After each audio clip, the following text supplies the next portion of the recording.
ಎಷ್ಟು ಸಾರಿ ಹೇಳಿದ್ದೀನಿ ಅಂದರೆ ಅಷ್ಟು ಸಾರಿ ಹೇಳಿದ್ದೀನಿ. ಆ ಚಾವಲ್ನ ಹತ್ರ ಹೋಗಿ ಹೋಗಿ ಹೋಗಿ ಅದು ಏನಕ್ಕೆ ತಗೊಳ್ತಿರೋ ಸೀರಿಯಸ್ಲಿ ಅರ್ಥನೇ ಆಗ್ತಿಲ್ಲ. ನಿನ್ನೆ ಒಂದು ಕಂಪ್ಲೇಂಟ್ ಅವನ ಮೇಲೆ, ಮೊನ್ನೆ ಒಂದು, ಹೋದ ವಾರ ಒಂದು.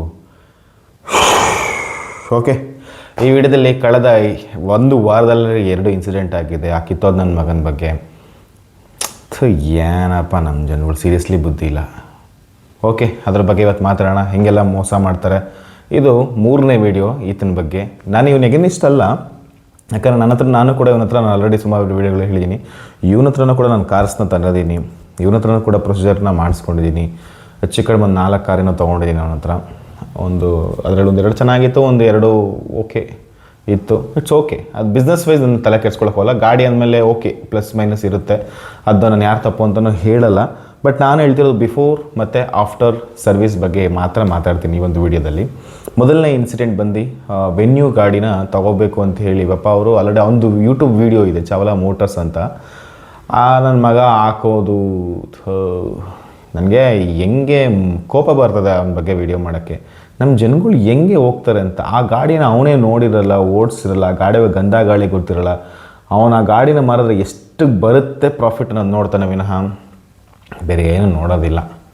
ಸೊ ಆ ಗಾಡಿ ವೆನ್ಯೂ ಗಾಡಿನ ಮಾರ್ಕೆಟ್ ಪ್ಲೇಸ್ನಲ್ಲೇನೋ ಹಾಕಿದ್ದ ಅನಿಸುತ್ತೆ. ಅದನ್ನು ನೋಡಿ ಒಬ್ಬರು ಅವನ ಹತ್ರ ಫೋನ್ ಮಾಡಿ ಎಲ್ಲ ಕೇಳಿದ್ರು. ಸರಿ ಬನ್ನಿ ಗಾಡಿ ನೋಡಿ ಅಂದರು. ಇವರು ಕರ್ನಾಟಕದಲ್ಲಿದ್ದರು, ನಾರ್ತ್ ಕರ್ನಾಟಕ ಅನಿಸುತ್ತೆ ಅವರಲ್ಲಿರೋದು. ಅವರು ಆಲ್ರೆಡಿ ಆ ಗಾಡಿನ ನೋಡಿಬಿಟ್ಟು ನನಗೆ ಹೇಳಿದ್ರು. ಸೊ ಈ ಥರ ಹೇಳ್ತಿದ್ದಾರೆ, ಅಡ್ವಾನ್ಸ್ ಕೇಳ್ತಿದ್ದಾರೆ, 10,000 ಅಡ್ವಾನ್ಸ್ ಕೇಳ್ತಿದ್ದಾರೆ ಗಾಡಿ ಇನ್ಸ್ಪೆಕ್ಷನ್ಗೆ ಅಂತ. ಸರಿ ಅಂದ್ಬಿಟ್ಟು ಗಾಡಿ ಇನ್ಸ್ಪೆಕ್ಷನ್ ಕೂಡ ನಾನೇ ಮಾಡಿಸ್ಕೊಟ್ಟೆ. ಅವ್ರು ನನ್ನ ಹತ್ರ ಬುಕ್ ಮಾಡಿರಲಿಲ್ಲ, ಬಟ್ ಇನ್ಸ್ಪೆಕ್ಷನಿಗೆ ಮಾತ್ರ ನನ್ನ ಹತ್ರ ಹೇಳಿದ್ದು. ಇನ್ಸ್ಪೆಕ್ಷನ್ಗೆ ಮಾತ್ರ ಹೇಳಿದೆ. ಗಾಡಿ ಅಡ್ವಾನ್ಸ್ ಕೂಡ ದುಡ್ಡು ಹಾಕ್ಸ್ಕೊಂಡ್ರು. ಕೊಡೋ ಟೈಮಲ್ಲೇ ಹೇಳಿದರು, ಈ ಥರ ನಿಮ್ಗೆ ಓಕೆ ಆದರೆ ತೊಗೊಳ್ಳಿ, ಇಲ್ಲ ಅಂದರೆ ಹೇಳಿದ್ರೆ ರಿಟರ್ನ್ ಮಾಡ್ತಿತ್ತು ಇಮಿಡಿಯೇಟ್ಲಿ ಹೇಳಿದರು. ಸೊ ಗಾಡಿ ನೋಡಿದ್ವಿ. ಗಾಡಿ ಓಕೆ, ಪರವಾಗಿಲ್ಲ, ಒಂದು 70% ಓಕೆ ಗಾಡಿ, ಏನಂತ ತೀರಾ ಕಂಡಮ್ ಗಾಡಿ ಏನಿರಲಿಲ್ಲ. ಆಮೇಲೆ ಬೈಯರ್ಗೆ ಯಾಕೋ ಆ ಗಾಡಿಗೆ ಅವ್ನು ಕೇಳಿದ ಪ್ರೈಸ್ ಕೊಡೋಕೆ ಅಷ್ಟು ಇಷ್ಟ ಇರಲಿಲ್ಲ. ಸೊ ಅದನ್ನು ಅವ್ನಿಗೆ ಹೇಳಿದ್ವಿ.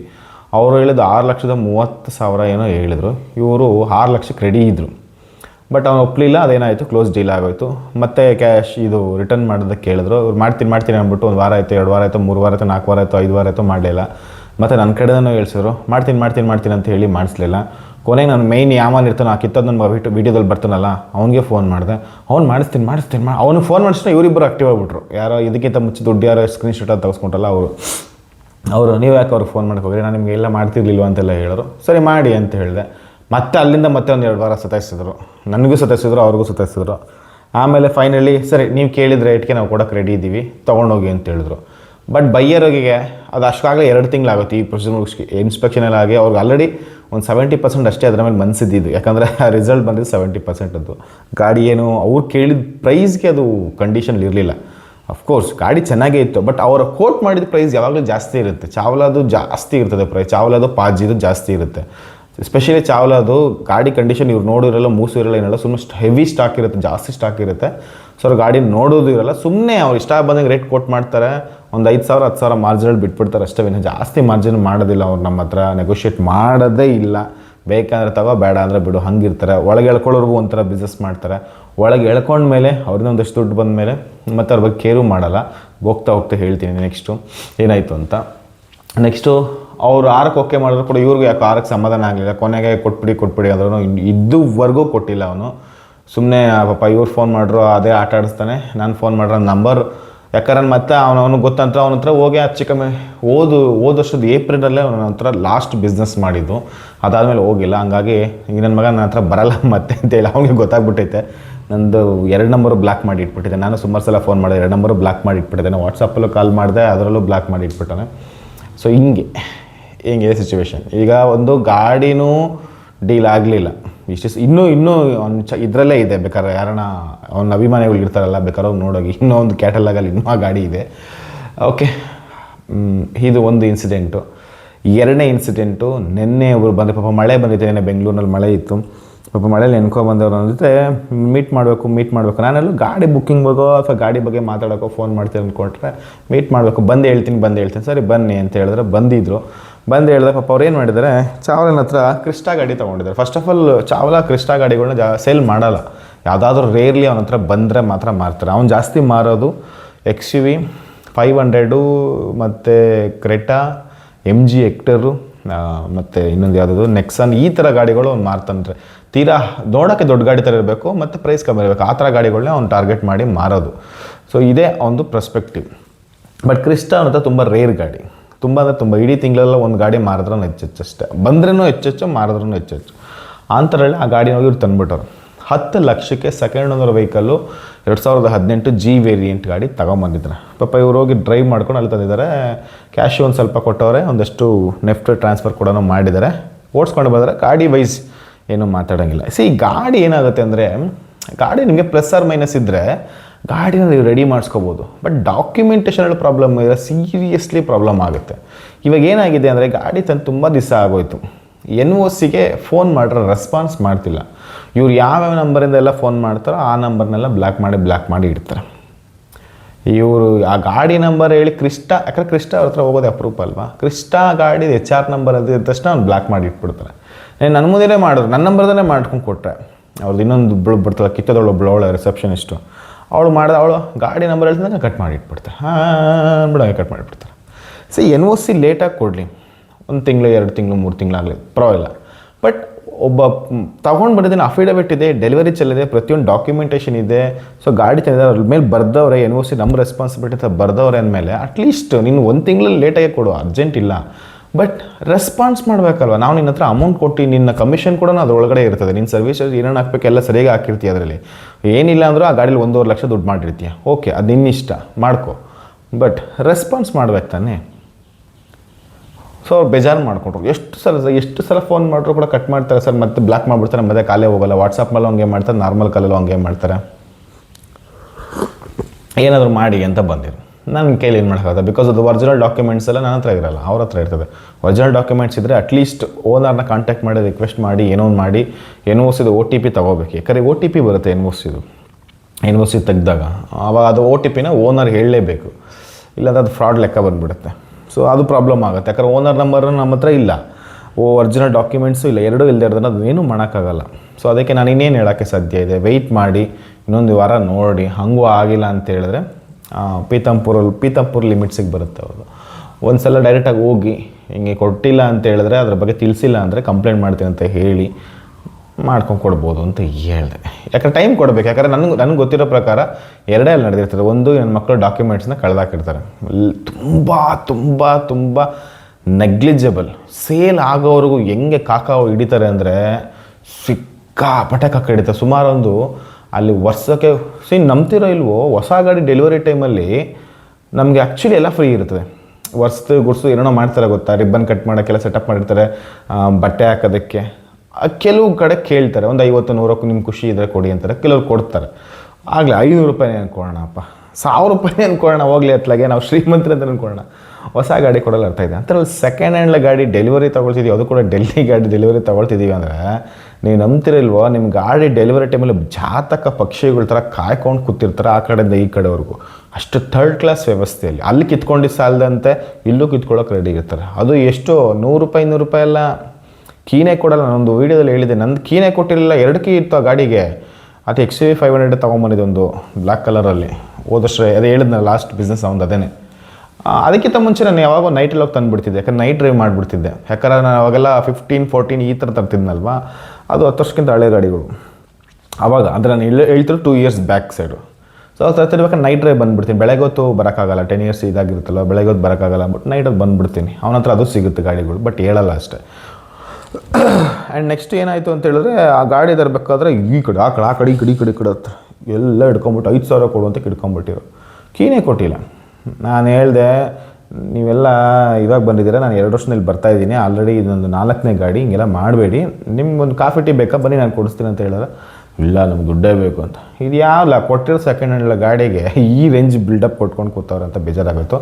ಇದೇ ಥರ ಅವ್ರಿಗೂ ಆಗಿತ್ತು. ಅವ್ರಿಗೆ 10,000 ಕೊಡು ಅಂತ ಹಿಡ್ಕೊಂಡಿದ್ರಂತೆ, ಒಬ್ಬೊಬ್ಬನೇ 2,000 ಕೊಡು ಅಂತ. ಅದನ್ನೇನು ಗಾಡಿನ ಇವನೇ ಮ್ಯಾನುಫ್ಯಾಕ್ಚರಿಂಗ್ ಮಾಡಿ 10 ಜನನೇ ಮ್ಯಾನುಫ್ಯಾಕ್ಚರಿಂಗ್ ಮಾಡಿ ಕೊಟ್ಟಿರೋ ರೇಂಜಿಗೆ ಬಿಲ್ಡಪ್ ಕೊಡ್ತಾ ಇರ್ತಾರೆ. ಒಂಥರ third class system. Chawla motors starting ವಿಡಿಯೋದಲ್ಲಿ ಅವನ ಹೆಸರು ಹೇಳಿರಲಿಲ್ಲ, ಸೆಕೆಂಡ್ ವಿಡಿಯೋದಲ್ಲಿ ಅವನ ಹೆಸರು ಹೇಳಿದ್ದೆ, ಬಟ್ ಜಾಸ್ತಿ ಕೋಪದಲ್ಲಿ ಮಾತಾಡಿರಲಿಲ್ಲ. ಬಟ್ ಈ ಸಲ ತುಂಬಾ ಕೋಪ ಆಯಿತು.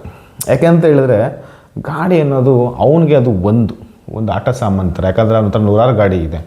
ಅವ್ನು ವ್ಯಾಪಾರ ಮಾಡ್ಕೊಳ್ಳಿ, ಅವ್ನು 1 ಲಕ್ಷ ಇನ್ಕಮ್ ಮಾಡಲಿ, 2 ಲಕ್ಷ ಇನ್ಕಮ್ ಮಾಡಲಿ, ಅದು ಅವನಿಷ್ಟ, ಅವ್ನು ವ್ಯಾಪಾರ ಧರ್ಮ ಏನೋ ಮಾಡ್ಕೊಳ್ಳಿ. ಆದರೆ ಒಬ್ಬ ಕಸ್ಟಮರ್ ಬಂದು ಅವನ ಹತ್ರ ಗಾಡಿ ತೊಗೊಂಡ್ಮೇಲೆ ಸೇಲ್ಸ್, ಆಫ್ಟರ್ ಸೇಲ್ಸ್, ಇವತ್ತು ಓಲಾ ಸಿಸ್ಟಮ್ ಯಾಕೆ ಅಷ್ಟು ಗಾಡಿ ಅಷ್ಟು ಸೇಲ್ಸ್ ಆಗಿ ಅಷ್ಟು ಚೆನ್ನಾಗಿ ಪರ್ಫಾರ್ಮೆನ್ಸ್ ಕೊಟ್ಟರು, ಯಾಕೆ ಇವತ್ತು ಹಳ್ಳ ಹಿಡ್ದಿದೆ ಅಂದರೆ ಇದೇ ಕಾರಣನೇ ಇವನು ಮಾಡ್ತಿರೋದು. ಗಾಡಿ ಕೊಡೋದು ದೊಡ್ಡ ವಿಷಯ ಅಲ್ಲ, ಆಫ್ಟರ್ ಸೇಲ್ಸ್ ಅವ್ರಿಗೆ NOC ಬರೋವರೆಗೂ ನಾವು ನೋಡ್ಕೊಳ್ಳೇಬೇಕು. ದೆಹಲಿಯಿಂದ NCR ಲಿಮಿಟ್ ನೀವು ಗಾಡಿ ತಂದಿದ್ರೆ ನಿಮ್ಗೆ NOC ಬರೋವರೆಗೂ ಅದು ಅವ್ರ ರೆಸ್ಪಾನ್ಸಿಬಿಲಿಟಿ, ಅದೇ ಅವ್ರ ಸರ್ವಿಸ್ನ ನಿರ್ಧಾರ ಮಾಡೋದು. NOC ಬರ್ತಾಯಿದೆ, ನೀಟಾಗಿ ಕೊಡ್ತಾಯಿದ್ದಾನೆ ಅಂತ ಹೇಳಿದ್ರೆ ಅದೇ ನಿರ್ಧಾರ. ಇವತ್ತು ನನ್ನ ಹತ್ರನೂ ತುಂಬ ಜನ ಡೀಲರ್ಸ್ಗಳಿದ್ದಾರೆ ದೆಹಲಿಯಲ್ಲಿ. ನಾನು ಇವತ್ತಿಗೂ ಅವ್ರ ಹತ್ರ ಜಸ್ಟ್ ಇನ್ಸ್ಪೆಕ್ಷನ್ ಬಿಟ್ಟರೆ ಏನು ಡಾಕ್ಯುಮೆಂಟ್ನ ಚೆಕೇ ಮಾಡಲ್ಲ, ಅಷ್ಟು ಜೆನ್ಯೂನ್. ಗಾಡಿನೇ ಬರ್ತಿರ್ಬೇಕಾದ್ರೆ ಡಾಕ್ಯುಮೆಂಟ್ ರೆಡಿ ಆಗಿಬಿಟ್ಟಿರ್ತದೆ. NOC ಬಂದಿದೆ ಸರ್, ತೊಗೊಂಬಿಡಿ ಅಂತಾರೆ. NOC ಬಂದ್ರೂ ಬಿಡಲ್ಲ. ಸರ್ ನಂಬರ್ ಮಾಡಿಸಿದ್ರೆ ಯಾವತ್ತು ಮಾಡಿಸ್ತೀರಾ? ಮಾಡಿಸಿದ್ರೆ ನಾವು ಹೊಸ ನಂಬರ್ ಕಳಿಸಿ, ಹಳೆ ನಂಬರ್ ರಿಮೂವ್ ಮಾಡ್ತಾರೆ, ವೀಡಿಯೋ ಕಳಿಸಿ. ಎಷ್ಟು ಚೆನ್ನಾಗಿ ಫಾಲೋ ಅಪ್ ಮಾಡ್ತಾರೆ ಗೊತ್ತಾ, ಖುಷಿ ಆಗುತ್ತೆ. ಅವರು ಇನ್ಕಮ್ ಮಾಡಿರ್ತಾರೆ, ಅವರು ದುಡ್ಡು ಮಾಡಿರ್ತಾರೆ, ಅವರು ಮುಂಡಾಯಿಸಿರ್ತಾರೆ. ಅವರಲ್ಲೂ ಕೂಡ ಒಳ್ಳೆ ಗಾಡಿ ಕೊಟ್ಟರೆ, ಕೆಲವರು ಕೆಟ್ಟ ಗಾಡಿ ಕೊಟ್ಟರು. ನೋಡಿ, ಒಂದೇ ಪರ್ಸನಿಗೆ XUV500 ರೆಸ್ಟಿಂಗ್ ಹಿಡಿದಿರೋ ಗಾಡಿ ಕೊಟ್ಟಿದ್ರು.